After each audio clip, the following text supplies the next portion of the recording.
الحمدللہ رب العالمین والصلاة والسلام علی رسولہ الکریم اما بعد فاعوذ باللہ من الشیطان الرجیم بسم اللہ الرحمن الرحیم اقم الصلاة لدلوک الشمس الى غسق اللیل وقرآن الفجر ان قرآن الفجر کان مشہودا صدق اللہ العظیم رب اشرح لی صدری ویسر لی امری واحلل عقدۃ من لسانی یفقہوا قولی۔ یہ سورہ بنی اسرائیل کی آیت نمبر 78 ہے، جس سے ہم آج کے مطالعہ قرآن حکیم کی ابتدا کر رہے ہیں۔ اس سے پہلے آیت نمبر 76 اور 77 میں اللہ تعالیٰ نے نبی کریم صلی اللہ علیہ وآلہ وسلم کو مخاطب کر کے بیان کیا تھا کہ یہ قریش کے لوگ آپ کے قدم کو اس سرزمین سے اکھاڑ دینے کے درپے ہیں، اور اگر یہ آپ کو نکالنے میں کامیاب ہو جاتے ہیں تو یہ بھی پھر اس سرزمین میں زیادہ عرصے تک رہ نہیں سکیں گے۔ اس بات کو اللہ تعالیٰ نے بیان کیا کہ یہ تو سنت الہی ہے اگلی آیت 77 میں، اور اللہ تعالیٰ کی جو سنت پہلے سے چلی آ رہی ہے کہ جو لوگ بھی اپنے رسول کو اپنے اس علاقے سے دربدر کرنے کی کوشش کرتے ہیں، وہاں سے ہجرت پر مجبور کرنے کی کوشش کرتے ہیں، تو وہ بھی اس علاقے میں زیادہ دن تک نہیں رہ سکتے، اللہ تعالیٰ کا عذاب ان پر آ جاتا ہے۔ لیکن یہ کچھ عرصہ جو بھی آپ پر بیت رہا ہے اور یہ آپ کے خلاف سازشیں کر رہے ہیں، تو یہ مرحلہ یقیناً مشکل ہے۔ تو نبی کریم صلی اللہ علیہ وآلہ وسلم کو مشورہ دے رہے ہیں اللہ تبارک و تعالیٰ، اس میں آپ صبر اور استقامت سے کام لیں۔ لہذا اس مقصد کے لیے اقم الصلاۃ لدلوک الشمس الی غسق اللیل، کہ نماز کو قائم کریں سورج کے ڈھلنے کے وقت سے لے کر رات کے اندھیرے تک، اس کا اہتمام کریں نماز کا، یعنی ظہر، عصر، مغرب اور عشاء کے اوقات جو کہ سورج کے ڈھلنے سے لے کر رات کے اندھیرے تک یہ 4 نمازیں آتی ہیں، اس کا تذکرہ ہے۔ چونکہ ان نماز کی اوقات سے تمام کے تمام لوگ واقف تھے، لہٰذا یہ بیان کرنے کی ضرورت نہیں تھی کہ ظہر، عصر اور مغرب اور عشاء ان اوقات میں نماز کا خاص خیال رکھیں، بلکہ اللہ تعالیٰ نے صرف اسی بات کو اشارتاً کہہ دیا کہ لدلوک الشمس الی غسق اللیل، کہ ان اوقات میں نماز کا آپ اہتمام رکھیں۔ اور پھر 4 نماز کے بعد 5ویں نماز فجر، اس کا خصوصی طور پر اہتمام کیا اللہ تعالیٰ نے، اور بیان کیا کہ وقرآن الفجر، اور خاص کر فجر کی قرات کا تو خاص اہتمام کریں، یعنی فجر کی نماز جو کہ ایک طویل قرات پر مشتمل ہونی چاہیے، اس میں خاص طور پر قرآن کا زیادہ سے زیادہ مقام پڑھنا چاہیے۔ نبی کریم صلی اللہ علیہ وآلہ وسلم کا یہی معمول بھی تھا۔ تو اللہ تعالیٰ نے اس بات کو بیان کیا کہ خاص طور پر جو قرآن کا فجر ہے، فجر کی جو قرات ہے، اس کا اہتمام کریں، اس لیے کہ ان قرآن الفجر کان مشہودا، اس لیے کہ جو فجر کی قرات ہے یہ روبرو ہوتی ہے، یعنی اس میں ملائکہ حاضر ہوتے ہیں، اور بعض روایتوں سے یہ معلوم ہوتا ہے کہ یہ اسی کی برکت ہے کہ اس نماز میں امام اور مقتدی دونوں کا دل و دماغ کو حضور حاصل ہوتا ہے، کہ یہ صبح کا وقت ہوتا ہے، چونکہ فجر کا وقت ہوتا ہے، تو اللہ تبارک تعالیٰ نے کہا کہ اس کا تو خاص اہتمام کیا جائے گا۔ پھر اس کے بعد اگلی نماز جو کہ نبی کریم صلی اللہ علیہ وآلہ وسلم کے لیے خاص ہے،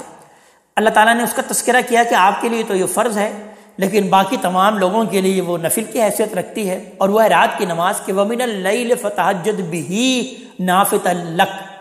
اور رات کے ایک حصے میں بھی آپ اسی طرح اٹھیں اور نماز پڑھیں، یہ آپ کے لیے مزید بڑا ہے، یہ آپ کے لیے نفل ہے، نفل یعنی اضافی، یعنی یہ آپ پر یہ ایک اضافی فرض ہے۔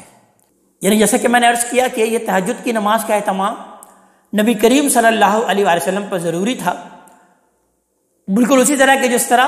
عام لوگوں پر 5 وقت کی نماز کا اہتمام ضروری ہے، لیکن عام لوگوں کے لیے یہ ایک نفل نماز ہے جس کا اہتمام اگر کریں گے تو یہ دعوت کی جد و جہد میں ان کے لیے بھی بہت کارآمد ثابت ہوگا، اور اگر اللہ تعالی نے چاہا تو یہی نماز جو ہے وہ اللہ کی مدد کے حصول کا ذریعہ بھی بنے گا۔ اسی لیے یہاں پر خاص طور پر نبی کریم صلی اللہ علیہ وآلہ وسلم کو بھی اسی پہلو سے تاکید فرمائی، اور بطور نفل ایک ترغیب و تشویق نبی کریم صلی اللہ علیہ وآلہ وسلم نے عام مسلمانوں کو بھی دی کہ اس کا ضرور اہتمام کریں، اگرچہ یہ ان پر لازم نماز نہیں ہے، یہ فرض نہیں ہے، نبی کریم صلی اللہ علیہ وآلہ وسلم پر تو یہ فرض ہے، لیکن عام لوگ بھی اگر اس کا اہتمام کریں گے تو یہ قبولیت دعا کا بھی وقت ہے، اور یہ مغفرت کا بھی وقت ہے کہ اللہ تبارک تعالیٰ اس میں ان لوگوں کی مغفرت بھی فرماتے ہیں کہ جو کہ اپنے گناہوں کی معافی مانگتے ہیں اس رات کی پہر میں اٹھ کر۔ یہ نماز کی خاص خصوصیت یہ ہے کہ یہ طاق کر کے پڑھی جاتی ہے، یعنی عام نمازیں تو جفت کر کے پڑھی جاتی ہیں، 2 4 4 8 رکعت، لیکن اس نماز کو ہر حال میں طاق کرنا ضروری ہوتا ہے کہ یہ کم سے کم 3 رکعت یا 5 یا 7 یا 9 یا 11 رکعت اس کو پڑھی جائیں، یعنی طاق عدد میں پڑھی جائیں، جس کو کہ عربی میں وطر کہتے ہیں۔ تو در حقیقت یہ جو وطر کی نماز ہمارے یہاں مشہور ہے، اصلاً یہ تہجد ہی کی نماز ہے۔ یعنی بعض صحابہ کرام رضی اللہ تعالیٰ عنہم اجمعین نے نبی کریم صلی اللہ علیہ وآلہ وسلم سے یہ درخواست کی کہ کیونکہ ہم دن کی شدید مشقت کی وجہ سے رات کو اٹھ نہیں سکتے کہ ہم یہ نماز کا اہتمام کریں رات کو اٹھ کر، تو کیا ایسا نہیں ہو سکتا کہ ہم اس نماز کو عشاء کے ساتھ ہی پڑھ کر سو جائیں؟ آپ صلی اللہ علیہ وسلم نے ان کی اس مجبوری کے تحت ان کو یہ اجازت دی کہ ٹھیک ہے تم اس کو عشاء کے نماز کے ساتھ پڑھ سکتے ہو۔ تو اس طریقے سے پھر وہ وطر نماز، یعنی وہ طاق نماز جو کہ اصلاً تہجد کی نماز ہے، وہ عشاء کے نماز کے ساتھ پڑھنا شروع کر دیا انہوں نے۔ اور اس طرح سے ہمارے یہاں بھی عام ہو گیا کہ گویا وطر جیسے کہ کوئی عشاء کی نماز کے ساتھ ہی منسلک ہے، اصلاً ایسا نہیں ہے۔ نبی کریم صلی اللہ علیہ وآلہ وسلم اور جید صحابہ ہمیشہ اس کو رات کو اٹھ کر ہی پڑھتے تھے، اس وطر نماز کو، جس کو کہ طاق کر کے پڑھتے تھے، لیکن عام لوگوں کو اس بات کی اجازت دی کہ اگر وہ نہیں اٹھ سکتے تو اس کی فضیلت سے محروم نہ رہ جائیں اور وہ اس کو عشاء کی نماز کے ساتھ پڑھیں۔ اللہ تعالیٰ سے دعا کرنی چاہیے کہ اللہ تعالیٰ ہمیں بھی اس نماز کا خاص طور پر اہتمام کرنے کی توفیق عطا فرمائے کہ ہم رات کے پہر میں اٹھ کر ہی اس نماز کا اہتمام کریں، لیکن اگر یہ ایسا نہیں ہو سکتا تو پھر یہ ہے کہ ہم اس کو عشاء کے ساتھ بھی پڑھ لیں تو بھی یہ بڑی غنیمت ہے۔ آگے ارشاد ہوا کہ عسیٰ ان یبعثک ربک مقاما محمودا،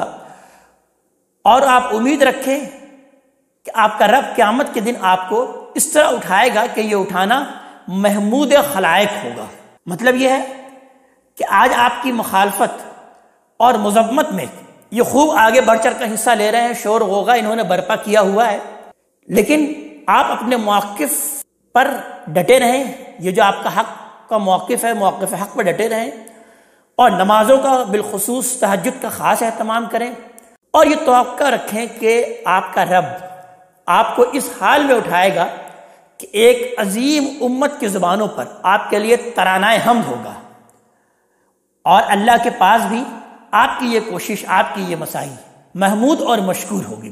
وَقُلْ رَبِّ أَدْخِلْنِي مُدْخَلَ صِدْقٍ، اور دعا کرتے رہے کہ اے رب مجھ کو جہاں داخل کرنا اس طرح داخل کرنا کہ وہ عزت کا داخل کرنا ہو، وَأَخْرِجْنِي مُخْرَجَ صِدْقٍ، اور جہاں سے نکالنا اس طرح سے نکال کہ وہ عزت کا نکالنا ہو، وَاجْعَلْ لِي مِن لَّدُنْكَ سُلْطَانًا نَصِيرًا، اور خاص اپنے پاس سے قوت اور اقتدار کو میرا مددگار بنا دے۔ یعنی در حقیقت یہ ہجرت کی دعا ہے، یعنی اوپر جیسے کہ بیان ہوا کہ قریش اب آپ کو مکے سے نکالنے کے درپے ہیں، آیت نمبر 76 اور 77 میں جو بیان ہوا، تو یہ دعا اسی تعلق سے تلقین فرمائی ہے کہ اللہ تعالیٰ کی طرف سے اس کی تلقین بتا رہی ہے کہ بظاہر یہ ایک دعا ہے، مگر حقیقت میں نبی کریم صلی اللہ علیہ وسلم کے لیے یہ ایک عظیم بشارت ہے۔ اس کا معنی یہ ہے کہ آپ کے نکلنے سے پہلے ہی آپ کے داخل ہونے کا انتظام کر لیا گیا ہے کہ آپ کہاں داخل ہوں گے۔ آپ کا نکلنا اور داخل ہونا دونوں عزت اور وقار اور رسوخ و استحکام کے ساتھ ہوگا، اور اس سفر میں غلبہ، اقتدار اور اللہ کی مدد کا خاص طور پر آپ کو نصیب ہوگی۔ مزید یہ کہ آپ کا رب یہ سارا انتظام اپنے پاس سے فرمائے گا، اسی لیے آیت میں بیان ہوا کہ من لدن کا، یہ الفاظ در حقیقت اسی خاص حقیقت کی طرف اشارہ کر رہے ہیں۔ آگے ارشاد ہوا وَقُلْ جَاءَ الْحَقُّ وَزَهَقَ الْبَاطِلُ، اور کہہ دیجئے اے پیغمبر صلی اللہ علیہ وسلم اعلان کر دے کہ حق آ گیا اور باطل مٹ گیا۔ ان الباطل کان زہوقا، اس لیے کہ یہ باطل تو مٹنے ہی والا ہے، یعنی اس کے لیے یہی مقدر تھا کہ ایک دن یہ مٹ جائے گا۔ یہ در حقیقت ایک سنت الہی کا بیان ہے کہ ہجرت اس کے ظہور کا ایک دیپاچہ ہوتی ہے، اسی لیے اس کی دعا کی تلقین کی گئی کہ ساتھ ہی حکم ہوا کہ اب یہ اعلان بھی کر دیا جائے کہ اس سرزمین میں باطل کو شکست ہوگی، اور اللہ کا رسول جو حق لے کر آیا ہے اس کا بول بالا لازم ہو کر رہے گا۔ قرآن کی یہ پیشن گوئی در حقیقت فتح مکہ کے دن اس شان کے ساتھ پوری ہوئی ہم جانتے ہیں تاریخ کے حوالے سے کہ نبی کریم صلی اللہ علیہ وسلم نیزے کی انی سے بیت اللہ خانہ کعبہ کے اندر رکھے ہوئے ایک ایک بت توڑتے جاتے تھے اور یہی آیت پڑھتے جاتے تھے کہ وَجَاءَ الْحَقُّ وَزَهَقَ الْبَاطِلُ إِنَّ الْبَاطِلَ كَانَ زَهُوقًا، کہ حق آ گیا اور باطل مٹ گیا، اور بے شک باطل تو ہے ہی مٹ جانے والا۔ وَنُنَزِّلُ مِنَ الْقُرْآنِ مَا هُوَ شِفَاءٌ وَرَحْمَةٌ لِّلْمُؤْمِنِينَ، ہم اس قرآن میں وہ کچھ نازل کر رہے ہیں جو ماننے والوں کے لیے در حقیقت شفا اور رحمت ہے۔ وَلَا يَزِيدُ الظَّالِمِينَ إِلَّا خَسَارًا، مگر ان ظالموں کے لیے یہ ان کے خسارے ہی میں اضافہ کر رہا ہے۔ یعنی اصل تو یہ قرآن رحمت اور شفا ہے، لیکن یہ جو ظالم ہے، جو مان کے نہیں دے رہے، ان کے لیے نقصان میں اضافہ ہو رہا ہے۔ وَإِذَا أَنْعَمْنَا عَلَى الْإِنسَانِ أَعْرَضَ وَنَأَىٰ بِجَانِبِهِ، انسان کا معاملہ یہ ہے کہ جب ہم اس کو نعمت کا مزہ چکھاتے ہیں، نعمت عطا کرتے ہیں، تو وہ اعراض کرتا ہے اور پہلو بدل لیتا ہے۔ وَإِذَا مَسَّهُ الشَّرُّ كَانَ يَئُوسًا، اور جب اس کو مصیبت پہنچتی ہے تو بالکل مایوس ہو کے رہ جاتا ہے۔ قُلْ كُلٌّ يَعْمَلُ عَلَىٰ شَاكِلَتِهِ، اے محمد صلی اللہ علیہ وسلم کہہ دیجئے کہ ان کا حال بھی یہی ہے، اس لیے آپ کہہ دیں کہ ہر ایک اپنے طریقے پر عمل کر رہا ہے۔ فَرَبُّكُمْ أَعْلَمُ بِمَنْ هُوَ أَهْدَىٰ سَبِيلًا، سو آپ کا رب خوب جانتا ہے انہیں جو ٹھیک سیدھے راستے پر ہیں۔ یہ غور کیا جائے تو یہ تفویض کی آیت ہے، گویا ہدایت فرمائی ہے کہ اپنے حق کے موقف پر آپ جمے رہیں اور ان کا معاملہ اللہ کے سپرد کر دیں، وہ خوب جانتا ہے کہ تم میں سے کون سیدھے راستے پر ہے۔ وَيَسْأَلُونَكَ عَنِ الرُّوحِ، وہ آپ سے روح کے متعلق پوچھتے ہیں، یعنی جو آپ پر وحی کی جاتی ہے۔ آیت کے سیاق و سباق سے اصل میں واضح ہے کہ روح کا لفظ یہاں پر وحی کے لیے استعمال ہوا، یعنی روح کا لفظ قرآن حکیم میں کئی معنوں میں استعمال ہوتے ہیں، لیکن یہاں پر یہ لفظ وحی کے لیے استعمال ہوا ہے، اور اللہ تعالیٰ کی طرف سے جو چیز صادر ہوتی ہے ان کی حقیقت قرآن میں اسی لفظ سے در حقیقت بیان کی گئی ہے۔ یہ گویا امر الہی ہے جو کبھی لفظ اور کبھی نفس کی صورت اختیار کر لیتا ہے، اور جبریل امین بھی اسی کا ظہور ہے، اسی لیے ان کو بھی اسی اعتبار سے روح الامین یا الروح قرآن حکیم نے کہا ہے۔ اور نبی کریم صلی اللہ علیہ وسلم کے بارے میں جب قرآن نے یہ کہا کہ آپ پر ہم نے ایک روح وحی کی ہے، جیسا کہ سورہ شورى کی آیت نمبر 52 میں ہم دیکھیں گے اور بعض دوسرے مقامات میں بھی فرمایا ہے، تو منکرین نے اسے ایک مذاق کا موضوع بنا لیا اور پوچھا کہ یہ روح کیا چیز ہے۔ وَيَسْأَلُونَكَ عَنِ الرُّوحِ، کہ جو آپ پر نازل ہوتے ہیں یہ روح کیا چیز ہے؟ قرآن نے اسی سوال کا جواب دیا ہے کہ قُلِ الرُّوحُ مِنْ أَمْرِ رَبِّي، ان سے کہہ دیجئے کہ یہ روح میرے رب کا امر ہے، میرے رب کا ایک حکم ہے۔ وَمَا أُوتِيتُم مِّنَ الْعِلْمِ إِلَّا قَلِيلًا، اور اس طرح کے حقائق کا تم کو بہت تھوڑا علم دیا گیا ہے۔ وَلَئِن شِئْنَا لَنَذْهَبَنَّ بِالَّذِي أَوْحَيْنَا إِلَيْكَ، اگر ہم چاہیں تو جو کچھ ہم نے آپ کی طرف وحی کی ہے وہ چھین کر لے جائیں۔ یعنی نبی کریم صلی اللہ علیہ وسلم کو بتایا جا رہا ہے کہ آپ کے کسی ارادے اور اختیار کا کوئی دخل نہیں ہے اس وحی میں اور اس روح میں، ہم جو چاہیں تو جو کچھ بھی ہم نے آپ کی طرف وحی کی ہے اس کو ہم لے جائیں۔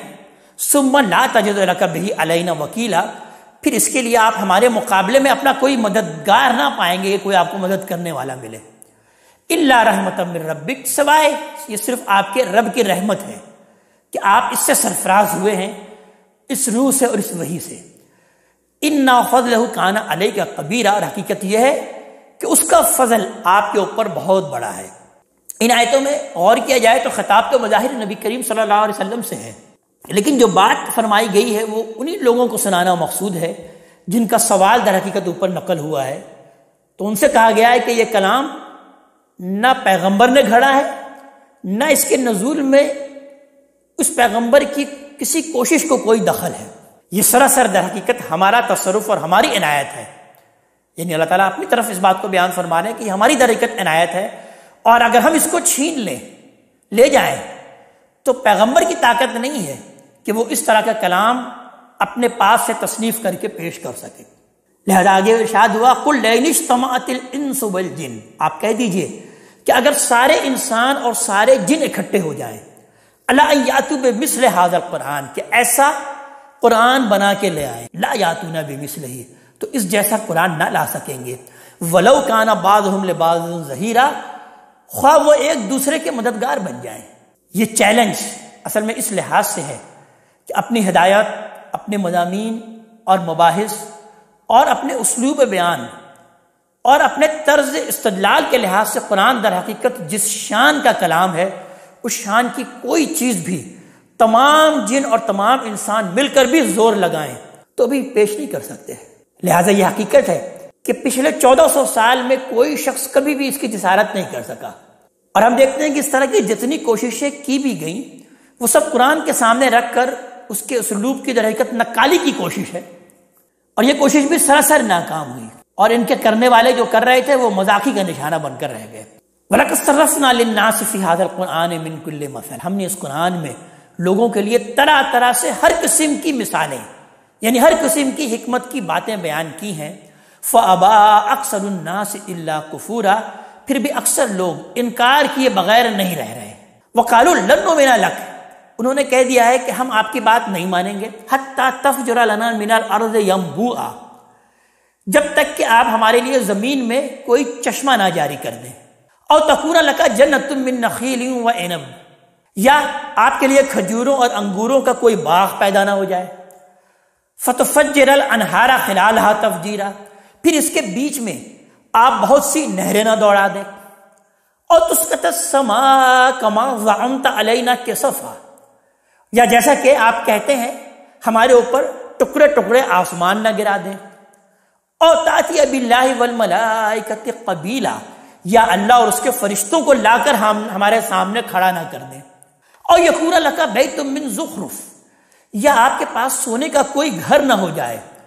او ترقی فی السماء، یا ہماری آنکھوں کے سامنے آپ آسمان میں نہ چڑھ جائے، ولن نؤمن لرقیک، اور ہم آپ کے چڑھنے کو بھی نہیں مانیں گے، حتی تنزل علینا کتابا نقرؤہ، جب تک کہ آپ وہاں سے ہم پر کوئی کتاب نہ اتار دیں جسے ہم پڑھیں۔ یعنی یہ اس طرح کے معجزات کا یہ لوگ مطالبہ کر رہے تھے نبی کریم صلی اللہ علیہ وآلہ وسلم سے۔ پھر آپ صلی اللہ علیہ وسلم کو کہا جا رہا ہے کہ آپ اس سے کہہ دیجئے قل سبحان ربی هل كنت الا بشرا رسولا، کہ آپ کہہ دیجئے کہ پاک ہے میرا رب، کیا میں ایک انسان کے سوا اور بھی کچھ ہوں جسے اللہ نے رسول بنا کر بھیجا ہے؟ یعنی میں نے کب دعویٰ کیا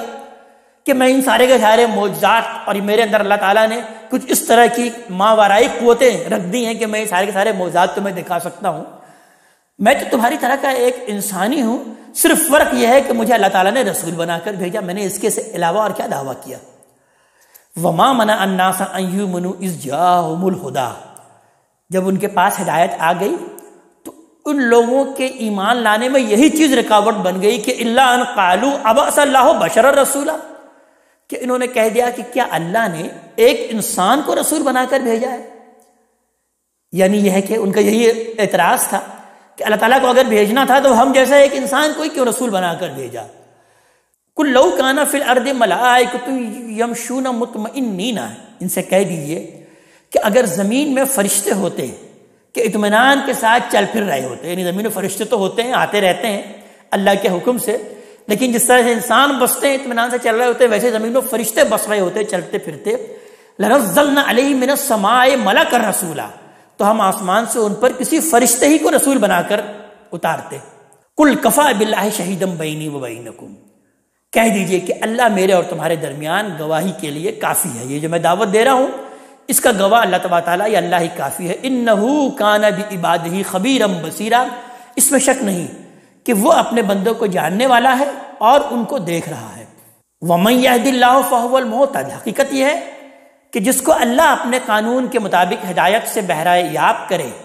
وہی ہدایت پانے والا ہے۔ ومن یضلل فلن تجد لهم اولیاء من دونہ، جس کو وہ گمراہی میں ڈال دے گا تو ایسے گمراہوں کے لیے تم اس کے سوا دوسرا کوئی مددگار نہ پاؤ گے۔ وَنَحْشُرُهُمْ يَوْمَ الْقِيَامَةِ عَلَى وُجُوهِهِمْ، قیامت کے دن ہم ان کو ان کے منہ کے بل گھسیٹتے ہوئے اکٹھا کریں گے۔ عُمْيًا وَبُكْمًا وَصُمًّا مَأْوَاهُمْ جہنم، اندھے، گونگے اور بہرے ان کا ٹھکانہ جہنم ہے۔ کلما خبت زدناہم سعیرا، اس کی آگ جب کبھی دھیمی ہونے لگے گی ہم اس کو ان پر مزید بھڑکا دیں گے۔ ذالک جزاؤہم بانہم کفروا بآیاتنا، یہ ان کا بدلہ ہے اس لیے کہ انہوں نے ہماری آیتوں کا انکار کیا۔ وقالوا اذا کنا عظاما ورفاتا، اور کہا کہ جب ہم ہڈیاں اور ریزہ ریزہ ہو کر رہ جائیں گے، ائنا لمبعوثون خلقا جدیدا، تو کیا ہم نئے سرے سے بنا کر اٹھائے جائیں گے؟ اولم یروا ان اللہ الذی خلق السماوات والارض، کیا انہوں نے دیکھا نہیں، سوچا نہیں، غور نہیں کیا کہ جس اللہ نے زمین اور آسمانوں کو پیدا کیا ہے، قادر علی ان یخلق مثلہم، وہ اس پر قادر رہے، وہ اس پر قدرت رکھتا ہے کہ ان جیسے پھر پیدا کر دے۔ وجعل لہم اجلا لا ریب فیہ، اور یہ حقیقت ہے کہ اس نے ان کے لیے ایک مدت مقرر کر رکھی ہے جس میں کوئی شبہ نہیں۔ فَأَبَى الظَّالِمُونَ إِلَّا كُفُورًا، اس پر بھی ظالم انکار کیے بغیر نہیں رہ رہے۔ پھر آگے بیان ہوا کہ انہیں تعجب ہے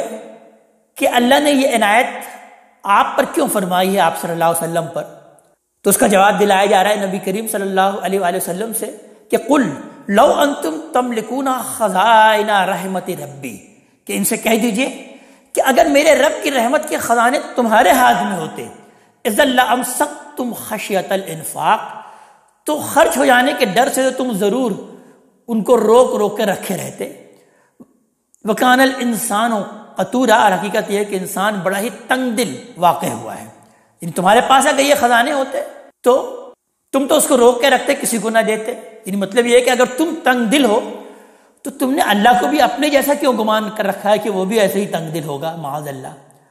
وَلَقَدْ آتَيْنَا مُوسَىٰ 9 آیات بینات، تم نشانیاں مانگتے ہو، یعنی اوپر جو جن نشانیوں کا تذکرہ کیا گیا کہ ہمیں یہ دکھائیے، ہمیں یہ کیجیے، آپ اس طرح سے آسمان پر چڑھیں اور آپ کے لیے یہ جنت ہو اور یہ باغات ہو، تو اللہ تعالیٰ اس کا جواب دے رہے ہیں کہ تم نشانیاں مانگ رہے ہو، تو ہم نے تو موسیٰ علیہ السلام کو بھی 9 کھلی نشانیاں دی تھی۔ یعنی اس سے پہلے سورہ اعراف میں ہم ان نشانیوں کا ذکر پڑھ چکے ہیں کہ عصا موسیٰ علیہ السلام کو دیا گیا کہ جو کہ اژدہا بن جاتا تھا، اسی طرح بد یعزہ جو بغل سے نکلتے ہی سورج کی طرح روشن چمکنے لگ جاتا تھا ان کا ہاتھ۔ پھر جادوگروں کی برسر عام شکست ہوئی، پھر پورے ملک میں قحط، پھر طوفان، ٹڈی دل، سرسریوں، میڈکوں اور خون کی آفات جو یک کے بعد دیگرے ان پر نازل ہوتی رہیں۔ تو ارشاد ہوتا ہے کہ فصل بنی اسرائیل، جا کے پوچھے بنی اسرائیل سے، اذ جاؤہم، جب ان کے پاس آئے تھے موسیٰ علیہ السلام، فقال لہ فرعون، تو فرعون نے ان سے یہی کہا تھا، انی لاظنک یا موسیٰ مسحورا، کہ اے موسیٰ میں تو سمجھتا ہوں کہ تم پر جادو کیا گیا ہے، تم مسحور ہو گئے ہو۔ یعنی نبی کریم صلی اللہ علیہ وسلم کے بارے میں بھی قریش یہی کہتے تھے کہ ان پر جادو ہوا ہے۔ یعنی یہاں پر در حقیقت بیان کرنے کا مدعا یہ ہے کہ اگر تمہاری فرمائش کے مطابق معجزے دکھا بھی دیے گئے تو کیا بھلا تم مان لو گے؟ نہیں، اس کے بعد بھی در حقیقت تم انکار ہی کرو گے، جیسا کہ تم سے پہلے قوموں کا معاملہ ہوا۔ قال لقد علمت، موسیٰ علیہ السلام نے پھر اس بات کا جواب دیا فرعون کی اس بات کا کہ تم خوب جانتے ہو، ما انزل هؤلاء الا رب السماوات والارض بصائر، کہ تمہاری آنکھیں کھول دینے کے لیے نشانیاں زمین اور آسمان کے رب ہی نے اتاری ہیں۔ یعنی فرعون اچھی طرح جانتا تھا کہ یہ رب کی طرف سے ہی نازل کردہ معجزہ ہے۔ تو موسیٰ علیہ السلام نے کہا کہ تم صرف مجھے جادوگر کہہ رہے ہو، بلکہ یہ کہہ رہے ہو کہ مجھ پر جادو ہو گیا ہے۔ تم اچھی طرح جانتے ہو کہ یہ در حقیقت اللہ تعالیٰ ہی کی طرف سے نازل ہوا ہے،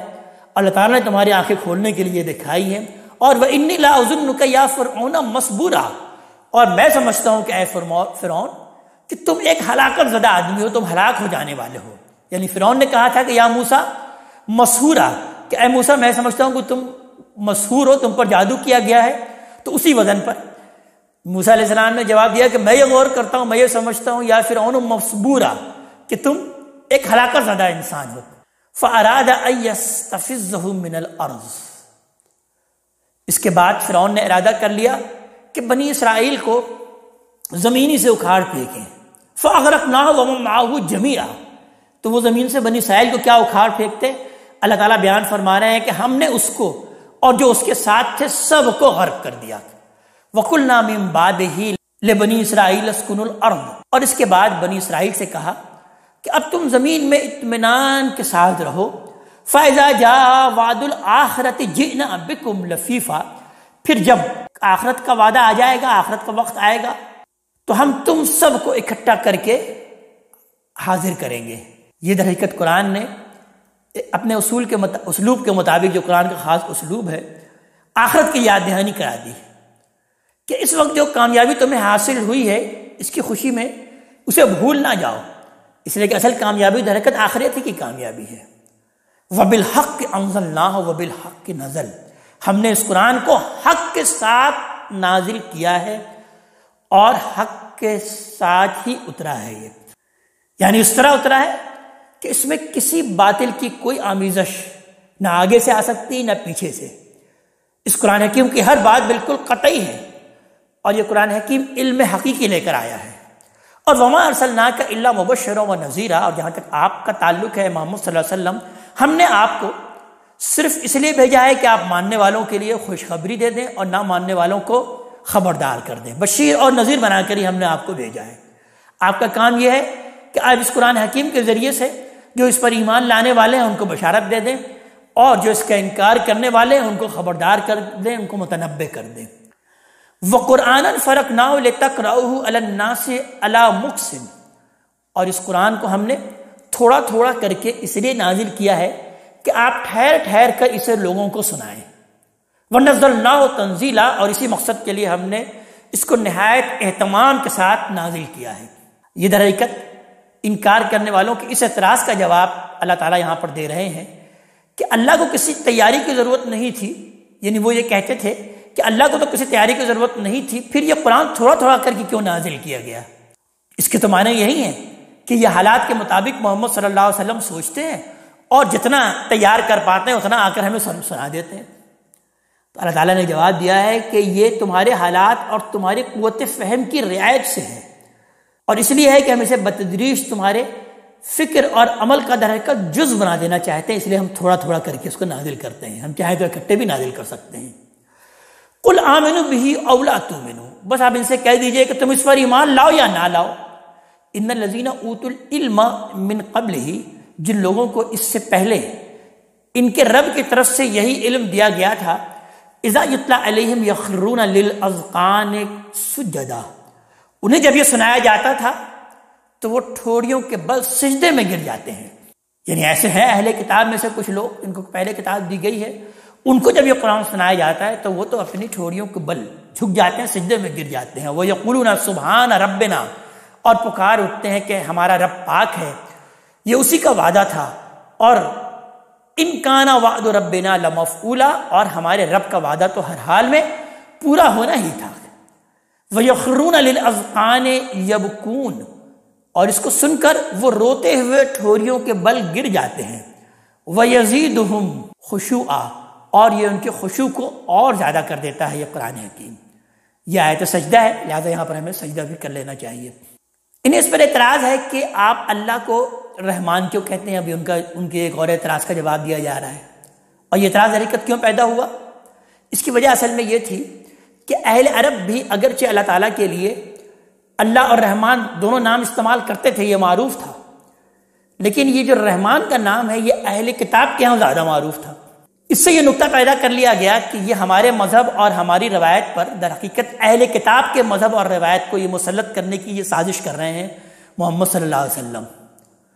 اور جس میں کچھ اہل کتاب در پردہ ان کی مدد کر رہے ہیں۔ مکی صورت ہے تو لہذا مکے کے لوگ پھر یہ اس طرح کی